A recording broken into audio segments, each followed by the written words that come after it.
And one thing I realized is that Larry Holmes sounds a lot like Mike Tyson, which I'd never noticed before.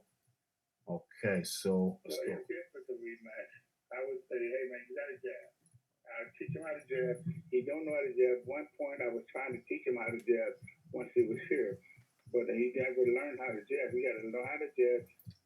Okay, Larry Holmes just said one time he had Deontay Wilder over his place in Pennsylvania, and tried to teach him how to jab, but he never learned. And now let's move over to the second timestamp. Let's see what he's saying here. But use your jab, use your right hand, throw them body punches, and not get hit with that. He got hit with everything that was thrown out there, and he can't do that. So Deontay Wilder was getting hit with everything that Fury was throwing. So clearly he was not using the jab. But he needs to learn how to teach people. He put no water on top of his head to keep him cool. He's bleeding out the ear. He put nothing in his ear to try to keep that blood from going out there like that. And it's probably because he had a private equilibrium problem because his ear was bleeding. And there was nobody that doing it and telling him anything. Okay, so Larry Holmes asserts that Deontay Wilder's is insufficient. They don't know what they are doing. There's nobody giving him instructions in between rounds. And to be quite frank, I noticed that myself. I did observe in real time that no one seemed to be giving Deontay Wilder instruction. Now, the question for that is it because they're negligent, or is it because they just know he don't take information in? We move on. You step in, you step out. You go right, you go left. You keep going like that with a guy that punches. He's like big as he is and everything else. He should not stay there and try to trade punches with a big guy. You hit and run. Hit and run. You go left, you go right, you go in, you go out. But all we saw from Deontay Wilder was going backwards in a straight line. Get that jab out. If you go back and look at the tape and stuff that I saw with Ernest Shavers, with Kenny Norton, with all of them, you know, that I saw, I didn't stay there and get hit up with the punches. And you know, these guys just take the punches. That's trying to prove what? They're tough. Trying to prove that they're tough. He's just standing there with his hands up. And, you know, from my observation, Tyson Fury was going to the left, to the right, and straight down the pipe.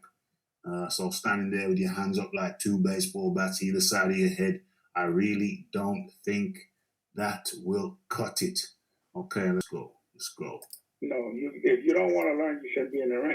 Is referring to Deontay Wilder's lack of evolution. Larry Holmes is certain there is a lack of evolution. If you don't want to learn, you should not be in the ring. And the last soundbite. You're a fighter. You got to fight.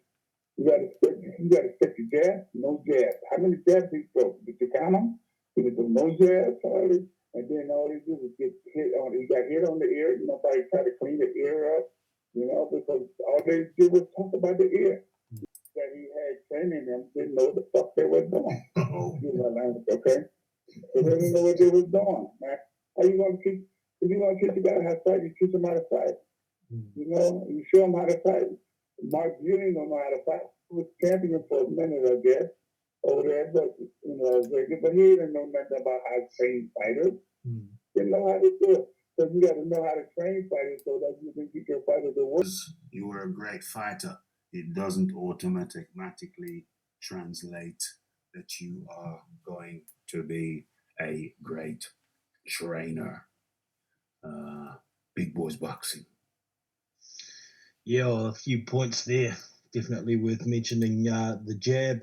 I think Deontay can jab, but he doesn't. This is his problem.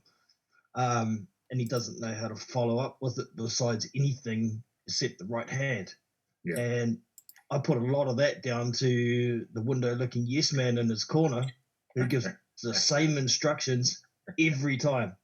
Push him back, right hand. push him back, right hand. That's all he says. That guy's stupid. Yeah.